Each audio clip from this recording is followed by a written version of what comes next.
Welcome to another video where I embarrass myself. I'll say that for later. Welcome to another video of suffering.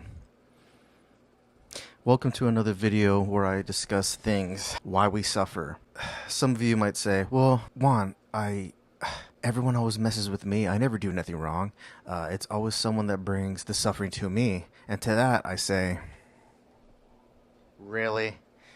But no, we talk about suffering through day to day, people going through hardships. Through these hardships, say divorce, flat tire, you name it. And then they say something to the like of, God, why do you do this to me? But then Jesus saying, you never allowed me into your life and now you're blaming me? I think the moral of the story is we tend to only call to action things in hindsight, the aftermath. But I want to discuss my thoughts on suffering. Yes, I am a Christian, of course. You tell me if something can take away my addiction, my alcoholism, and say was Jesus Christ, he did that. Yeah, I'm following him. He is doing for me what I couldn't do for myself, because in my opinion, that's the key. Now, I get it. Some people might be turned off by this and be like, well, he never helped me for anything. And then I'll say, well, have you ever asked him for help? Yeah, I've also learned in my own personal experience. Now, not to segue too much off of this, I'm not like a Bible thumper. I'm not, discrediting people spreading the gospel. I spread it in the best way I know how, by living my life through it. If you're family, friends, people who know me, I am vastly different from the man I used to be. Just like you guys watching this, I'm a rebel. No one tells me what to do. And how dare you get in my way? But I've learned a couple of things going through the trials and tribulations of life. Yeah, you have free will. You can do whatever it is you want to do, but that doesn't excuse you from the accountability, the consequences to the things you've done. Now, I get it. Sometimes things happen without us contributing to our downfall, i.e. car accidents. We can keep our head in a swivel. We can make sure our car is good to go, but we don't control the other drivers. So to that I say this, do the best you can. Things will happen. Going back to suffering. If you go back to, say, Garden of Eden, we didn't really have to do much. We had it all. Food. There's no shame, no guilt, no sin, But us as humans, we wanted something we couldn't have, something that someone told us we couldn't. And so we took it. And this video isn't about bashing women, none of that. I'll save that for later on. I'm kidding.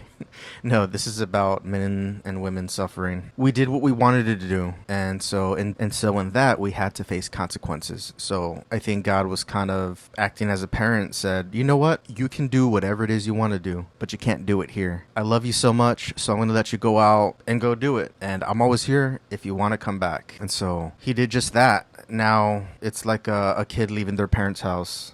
You want to go out and do your drugs, your marijuanas, your heroin? Go do it. But you can't do it here. And then, of course, we were the kids and we're like, how dare you? You don't love us. I think people get confused with what love really is. It's not enabling so someone can be destructive. It's, I love you so much, I'm going to let you do what you need to do because you need to grow. What are we going to do? Chain them? Put them in the basement? Nah, I hear, especially in Texas, there's laws against that. Slavery's gone, we can't chain people up anymore. Hey man, I'm Hispanic, I can't be racist. Anyways, jokes aside. So we're allowed to go into this world and do whatever it is we want to do. And we do it. And we learn along the way. There's consequences to our actions. Hey, you want to drink? Go drink. You get your DUI, you lose a lot of relationships. Well, maybe you should stop drinking. But we don't want to hear that. We want to have our fun. We want to have our cake and eat it too. So what I've grown to realize, suffering, now this is going to sound a little weird, but just bear with me. Okay, what is this teaching me? That's the trick. Guys, my opinion is suffering is life. You learn from it. Think about it, guys. All the hard times you've been through, what if you learned from it? Now, if you're generally sitting there watching this saying, well, life is suffering, I didn't learn anything from it, you're doing it wrong, I think. You got to see it from, what did I learn from this? Did this make me a better person? Now, if you want to be a professional victim, I'm not taking that away from you. Do it, but the outcome to that is not fruitful. The outcome to that is just you blaming people, your parents, your friends, your school, that girl who didn't give you the time of day. No, she probably did you a favor by not talking to you. Anyways, or him. I'm not sexist, not on camera at least. I'm kidding. I'm not sexist. The guy that you wanted the attention from probably did you a favor by, dating someone else. So suffering, I think it's valuable when you learn from it. So the story is we got to be held accountable to our actions. You go to An example I would give is you go to Marine Corps boot camp, and it's a very tough 3 months of your life. You see other people who can't make it standing in the corner peeing themselves. I don't judge, you know? But you get through it. And what did you learn from it? You learn resilience. They broke you down and they built you back up.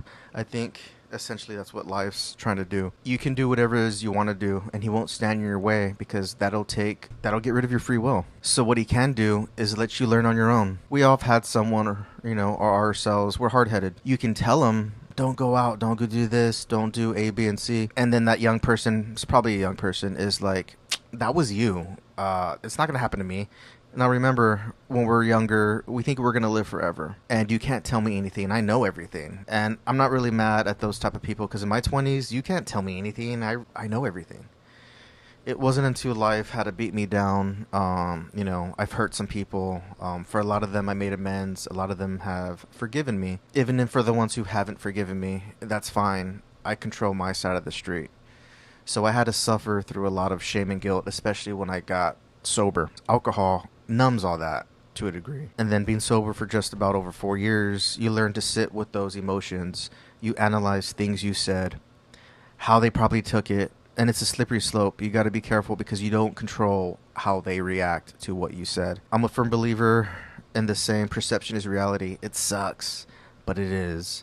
Now, for the people you care about, you want to explain yourself. And I think if you're telling the truth, it comes off as genuine. We all know the person who's lying and stumbles across the words. But if you speak what's in your heart, then they interpret it how they interpreted it.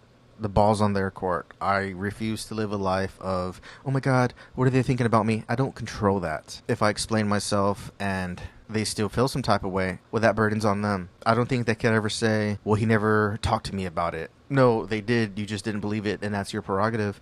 Anyways, that's a form of suffering, internal turmoil. But you learn from that. You make amends. You explain the situation, and you move forward. And I believe that bond gets stronger. Personally, if you take the suffering that I went through out of my life, I wouldn't be this man. I fear to think of the alcoholic a-hole I would still be. So as you watch this video, I want you to ask yourself, what has my suffering taught me? And hey, if you're in the room, just stop with the ego. Ask yourself, am I continuing to be a victim because I refuse to learn from this? Or can I get to the core of it? Look at yourself in the mirror. If you're not proud of what you look at, then we got some work to do. But if you could look at yourself and you're like, my hair's a little gray, but I think the women still dig it, Well, then we're getting somewhere. Now, again, try not to be too egotistical. I'm a firm believer. You need a little bit of ego. I mean, you need some motivation. You take someone's ego away, why do anything?